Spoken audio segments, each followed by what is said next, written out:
அதிமுக தேமுதிக கூட்டணி நாளை உறுதியாகிறது.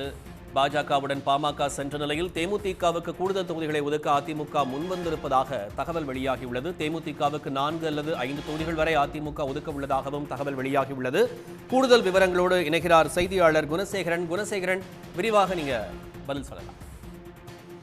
அதிமுக நாளை கூட்டணி கட்சிகளுடன் காலை பேச்சுவார்த்தை மற்றும் அதன் கூட்டணி கட்சிகளோடு ஒப்பந்தம் என்பது கையெழுத்தாக இருக்கக்கூடிய அந்த நிலையில் நாளை மாலை தேமுதிகவோடு கூட்டணி ஒப்பந்தம் என்பது இறுதியாக இருப்பதாக தகவல் வெளியாகி இருக்கிறது. பாமக பாஜகவுடன் கூட்டணிக்கு சென்றிருக்கக்கூடிய அந்த நிலையில் தேமுதிக அதிமுகவோட அல்லது பாஜகவுடன் கூட்டணிக்கு செல்லுமா என்பது மிகப்பெரிய ஒரு கேள்விக்குறியாக பேச்சுவார்த்தையில் இழுபறி இருந்து வந்த நிலையில் நாளை மாலை அதிமுகவுடன் கூட்டணி பேச்சுவார்த்தைக்கு வருகை தந்து அந்த பேச்சுவார்த்தையின் முடிவில் கூட்டணி இறுதி செய்யப்பட இருப்பதாகவும் தேமுதிகவிற்கு 4 அல்லது 5 தொகுதிகள் வரை ஒதுக்கீடு செய்யப்பட இருப்பதாகவும் தகவல் வெளியாகி இருக்கிறது. உடனுக்குடன் செய்திகளை தெரிந்து கொள்ள சன் நியூஸ் பெல் ஐகானை கிளிக் பண்ணுங்க.